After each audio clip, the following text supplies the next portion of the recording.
egregiously overvalued, and there's any one of 100 different companies that can bring the exact same thing to market. Technology company, so what? There's technology in every freaking car on the road these days. You look at the history of that technology, it goes down in price, down in margin continuously. So Tesla faces a very stiff competitive environment that's developing right now.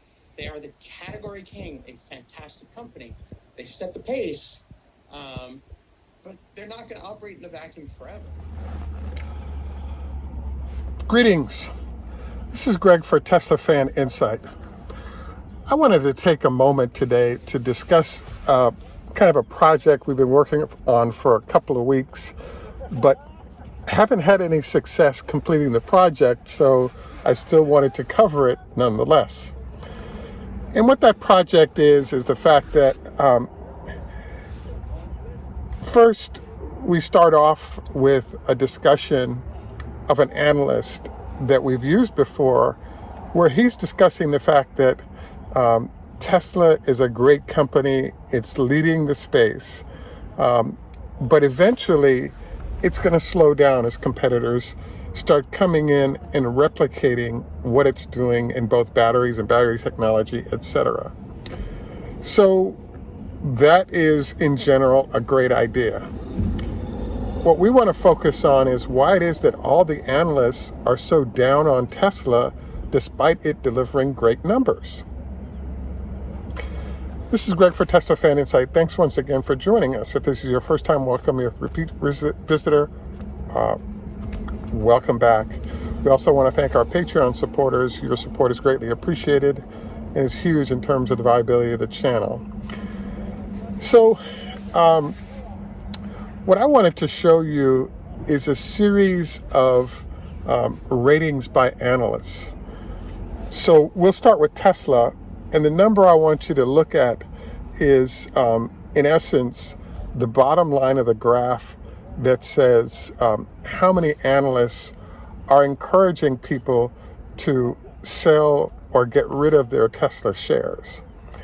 And you'll notice that it's almost a third of the analysts that are in that camp, with only one person changing over the last few months. Now, the contrast to this that I want you to take a look at is, as you can see, I'm posting a listing of the ratings for Ford, the ratings for VW, and the ratings for GM. And in every case, what you'll notice is that you just look at the bottom number on the list, and you'll notice that there is 0 analysts that are suggesting you sell the shares of these competitors. So I looked at these numbers and I was kind of shocked, because these are really some smart analysts, and they know how to do math. And there's a very strange math number that's popped up that suggests analyst insanity to me.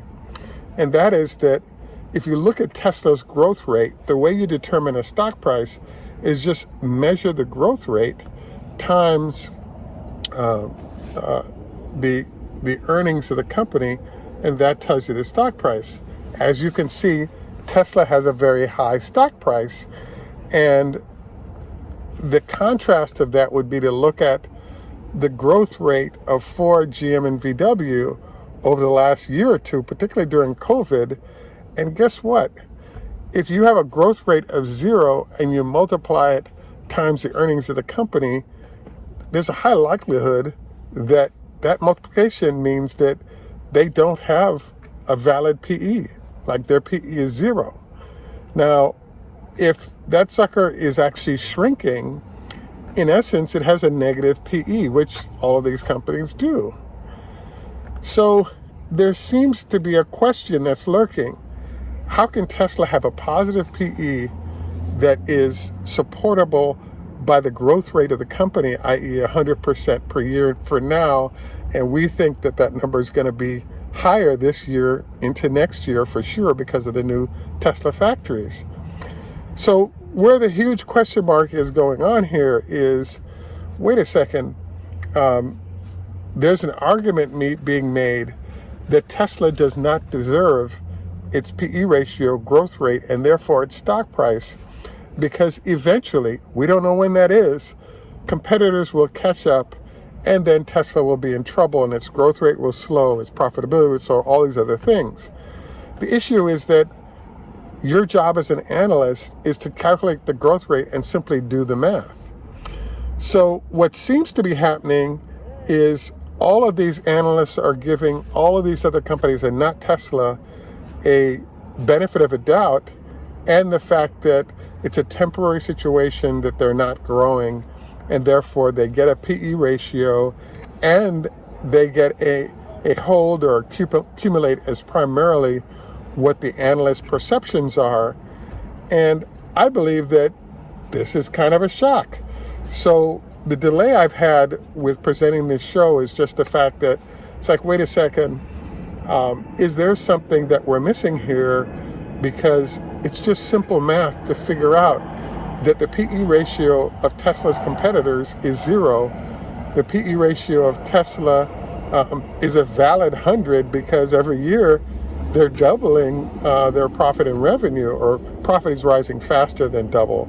But in general, you get the point that Tesla justifies its PE ratio and therefore its stock price with the growth rate it's delivering. And for some reason, we cannot get the large investment funds to elevate Tesla fully to the status it deserves. Because if Tesla actually had the same kind of validating ratings that are now given to companies that are not growing as fast, then the stock price of Tesla would easily climb towards $2,000 a share, and rather quickly, which I think is what's going to happen as we go through this year. So I believe what you could argue then is that what the analysts are saying is it's just a matter of time before the folks that don't have the PE because they have a 0 growth rate right now, or a negative growth rate, it's just a matter of time before they come back to what's been perhaps a historical PE or growth rate for their industry. The other argument you could make, which is valid, is book value. So basically, add up all the plant and equipment and all the other assets these companies have, deduct liabilities, and you have a fairly large number. So you could argue per share, there's a certain value that these companies naturally have because of book value. And in theory, I guess that would make sense, that would work well also. But you have to whip out the book value argument when you can't find any other metric to drive sort of real value, i.e. a high PE ratio that makes it worthwhile for you to own those stocks because of the growth rates. So I want to argue that I believe that this really smells like a conspiracy against Tesla, and this conspiracy is thawing over time because the more numbers delivered, the more factories from which Tesla is delivering, there are more of these analysts that are going to be forced to say, hey, we have to validate their PE ratio, but we can still argue against them things like, well, wait a second, somebody else might catch up in terms of battery capabilities. Wait a second, they don't have as high a book value. So Gordon Johnson, for example, often reflects on the fact that, whoa, wait a second, don't get too far fast with Tesla, because Toyota's growing at a 10% growth rate per year, and they have 10 plants to Tesla's now 4, and they're producing 10 million cars a year versus Tesla's 1 million. The big difference between the two is the growth rates are so different. So I wanted to highlight this to all of you because I'm adding this to my insanity list of analysts, in that instead of giving Tesla its due based on its growth rate, we're seeing this process of not giving Tesla its due, and then in contrast to this saying, hey, those other guys are just about to catch up. I'm reminded by one of our viewers, Dan, that there's a constant issue of, number one, do you have your own dedicated supercharger or charging facilities that are optimized to your batteries and cars? Number two, do you have supercharger capability for those cars and facilities globally to support supercharging capabilities for your owners. And so it's not only the catch up on the battery side, it's what about the charging facilities and having as robust a facility to service your vehicles as Tesla does for their customers. And so until we're seeing this compatibility issue happen for competitors to Tesla, I think this is a clear continued win for Tesla and a loss by a lot of competitors, particularly as the new products that come out that validates Tesla's advantage. Obviously the Roadster and particularly the Semi are going to be delivered, and they're going to continue this trend of an add-on to Tesla's dominance.